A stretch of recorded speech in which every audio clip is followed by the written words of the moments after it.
দোস্ত অ্যাটলিস্ট আসলি, তোর জন্য যে কত স্পেশাল রান্না করছে। আরে বাবা, মানে ফোন আসার আর সময় পায় না, মানে ফোন আসতেই থাকে।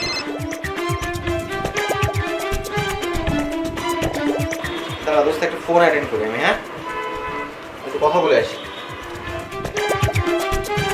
হ্যালো,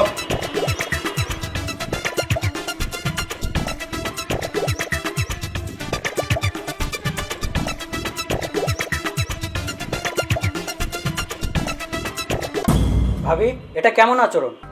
আপনি আমার বন্ধুর বউ, আপনি কেন এই চিঠি আমাকে দিচ্ছেন? তো কি হয়েছে?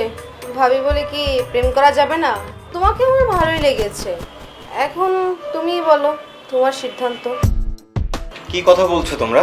ভাই, তোর সাথে আমার কথা আছে। কি হয়েছে দোস্ত? আমি মুখে বলতে পারবো না। দেখ কি এটা? দেখ।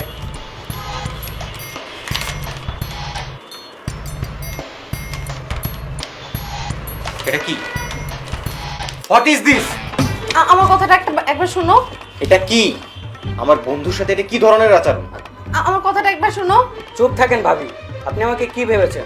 আপনি এগুলো বলবেন আর আমি রাজি হয়ে যাব? আপনার জানা নেই আমাদের বন্ধুত্বের 10 বছর হয়ে গেল, আমরা সেই ছোটবেলা থেকে একসাথে। আপনার এই নোংরা জাদু আমার উপরে খাটবে না। ছি ছি ছি ছি ছি ছি, তোর একটু লজ্জা করলো না এমন আচরণ করতে আমার বন্ধুর সাথে? তাও আমার ছোটবেলার বন্ধু। আমার বন্ধুর সামনে আমার নাকটা কেটে দিলি তুই। এখনো 1 বছর হয়নি আর তুই এখনো অন্য ছেলের দিকে নজর দিচ্ছিস। ভাই, তোর জন্য আমার খুব খারাপ লাগতেছে। শেষ পর্যন্ত তুই এরকম একটা নোংরা মেয়েকে বিয়ে করলি। হ্যাঁ রে, তোকে অনেক ধন্যবাদ যে তুই অন্তত আমার বন্ধুত্বটা তার মর্যাদাটা দিয়েছিস। চাইলে তুইও ওর মতো আমাকে ধোঁকা দিতে পারতে, কিন্তু তুই এমনটা করিসনি। ভাই, সব কিছুর আগে না আমাদের বন্ধুত্ব, আর আমার জন্য তুই। তোর জন্য আমার খুব খারাপ লাগতেছে যে তুই এরকম একটা মেয়েকে বিয়ে করেছিস। কি হয়েছে? তোরা এভাবে হাসাহাসি করছিস কেন? কি হয়েছে আমাকে বলবি তো? দোস্ত দোস্ত, ছোট্ট একটা প্র্যাঙ্ক ছিল দোস্ত। ওহ, তুই মাথাটা একটু নামা দোস্ত, তোরা দেখলে আমি নিজের নিতে পারতেছি না তো। ওহ, তোমাকে বলেছিলাম না যে আমার এই বন্ধুটা অন্য সব বন্ধুর মতো না। ভাই, কি বলছিস? আমাকে একটু বুঝায় বলবি তো? দাঁড়াও দাঁড়াও, আমি তোমাকে বলছি। আসলে ভাইয়া কিছুদিন আগে ওর একটা বন্ধু এসেছিল। ওর ওই বন্ধুটা আসলে সুবিধা ছিল না, আমার সাথে খুব খারাপ ব্যবহার করেছিল, এমনকি খারাপ দৃষ্টিতে আমার দিকে তাকিয়ে থাকতো।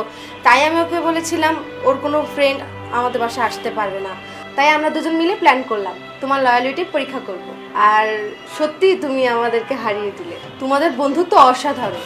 তোমরা দুজন আসলেই পাগল। এভাবে কেউ মজা করে? আর পারতেছি না বস, এবার কিছু একটা খাওয়া দাওয়া করি। ও ওরে বাবা, তুই তো একদম তোর চেহারা দেখা